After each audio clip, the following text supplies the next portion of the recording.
I have fond memories of playing Baldur's Gate Dark Alliance 1 and 2 some 20 years ago now on the original PlayStation 2. These games were fantastic. Yes, they were your basic kind of hack and slash game, but with a friend and a second controller, this hack and slash looter set in the D&D universe was damn addictive. Moreover, they were great games with a lot of replayability and fun. So when I saw the Dark Alliance tag appear on a new D&D title, I secretly crossed my fingers and hoped for a spiritual successor to these great games of the past.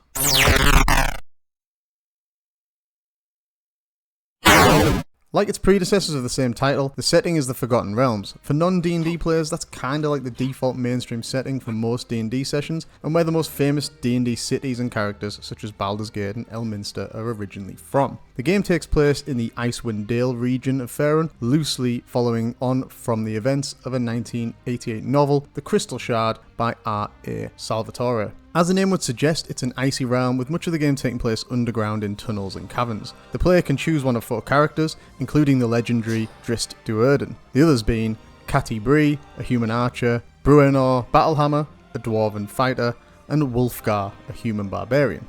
Again, the same as its predecessors, the gameplay is essentially a hack and slash combat system with an RPG character and equipment progression system pulled straight out of the D&D universe. And for me, that's not a bad thing. D&D is in my mind the original root of most RPG genre games, and the deeper and more complex the leveling and equipment system, the better.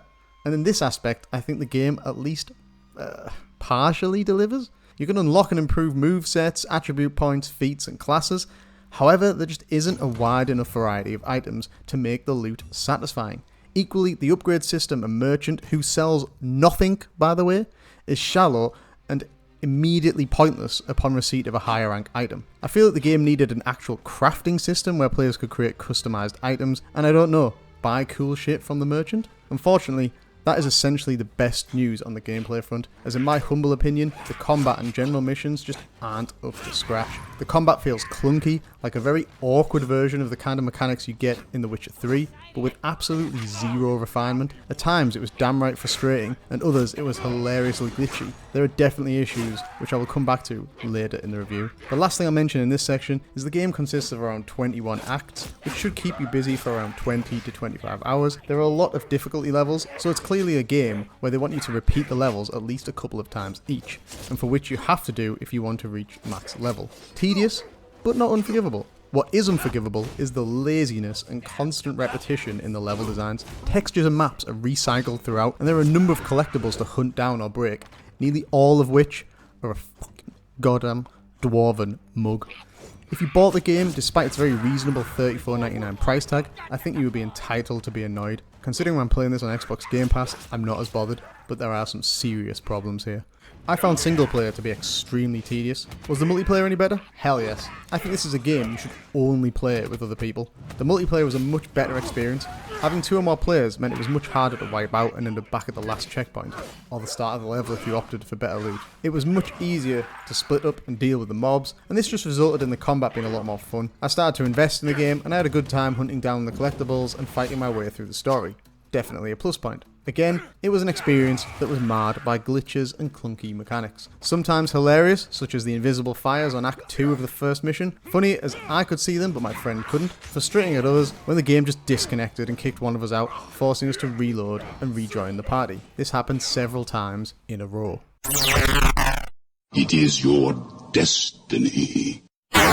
Moving on to talk about the graphics. Well, they're not going to rock anyone's world, but I think for this type of game, they're okay. The lighting's decent, and the environments, characters, and enemies look decent as well. I did have some crazy frame rate drops every time I used the elevators, which helped add to the clunky overall feel of the game. It didn't detract too much, and as I say, I think the game was pretty enough not to score any huge criticisms, while equally not inspiring any bonus to its score.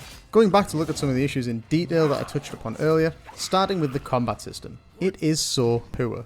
The camera angles make it difficult to keep track of enemies, so I was constantly getting hit in the back for ridiculous crit damage. The target lock jumps around all over the place, making it impossible to use, while without the target lock, I sometimes spent half a combo swiping at empty space. I tried completing a mission on a slightly harder difficulty, and most of the enemies were able to kill me in 2 to 3 hits. Even on a lower combat rating, they could still hit insane damage, making solo play just plain boring. And don't even bother blocking, as I don't see what it does.